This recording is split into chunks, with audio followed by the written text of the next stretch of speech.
पहली बात जो मैं कहना चाहता हूं, बहुत ध्यान से सुनना। अपने आप पर विश्वास कीजिए। यदि आप अपने आप पर विश्वास करते हैं तो आप अपने जीवन के लक्ष्य अवश्य अवश्य अवश्य प्राप्त कर सकते हैं, क्योंकि आपके मन में उपजी हुई जो बात है वह आपकी आत्मा के द्वारा आया हुआ संदेश है।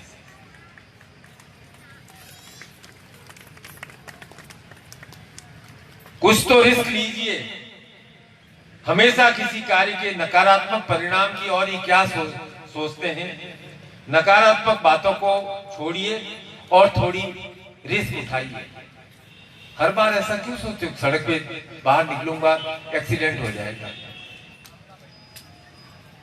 हर बार जिंदगी में हर मुकाम पर आप नकारात्मक जो मनुष्य सोचता है उसे जिंदगी का कोई मुकाम हासिल होता ही नहीं।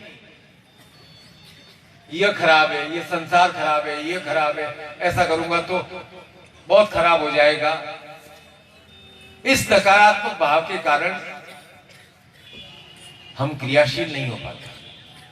तो मेरा आज आपसे संदेश है कि हर बात में नकारात्मक भाव को छोड़ दीजिए। बहुत जिंदगी में पॉजिटिव थिंग्स हैं। हमेशा किसी बात का पॉजिटिव भाव सोचिए। अंधेरा होता है तो आप क्या सोचते हो?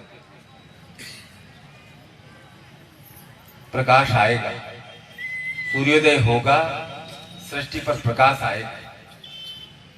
और यदि नकारात्मक भाव होगा तो चाहे सूर्य चमक रहा है तो भी आप सोचोगे क्या फायदा है, 4-6 घंटे और चमकेगा, फिर तो अंधेरा आना ही है, अंधेरा है।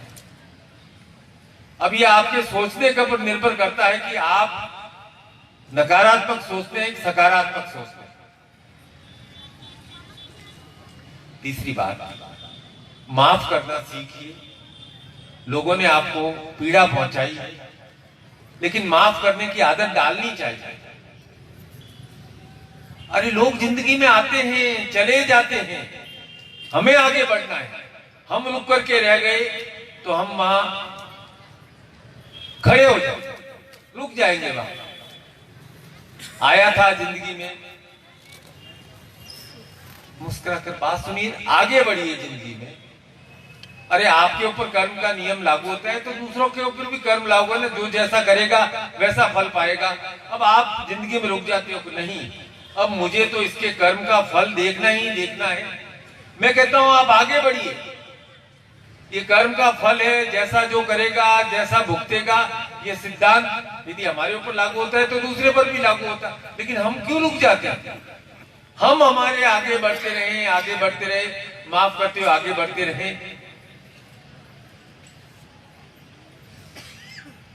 अपने प्रति वफादार रहिए। जो आपकी केयर करते हैं, जो आपका विश्वास करते हैं, उन्हें हमेशा प्राथमिकता दीजिए। जिसका आपके प्रति सद्व्यवहार है उसके प्रति आपका व्यवहार सद्व्यवहार रहना चाहिए।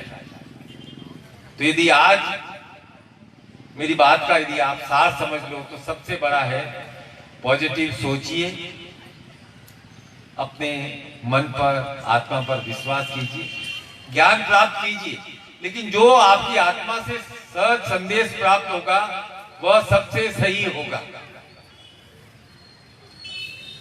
और जो अपने मन पर भी विश्वास नहीं करते हुए भगवान पर भी विश्वास नहीं कर सकते, क्योंकि भगवान भी तो यही कहता है कि मैं मनुष्य के शरीर में कहां रहता हूं, न हृदय में रहता हूं, न फेफड़ों में रहता हूं, न पेट में रहता हूं, न टांगों में रहता हूं, न भुजाओं में रहता हूं। मैं तो मनुष्य के मन में रहता हूं।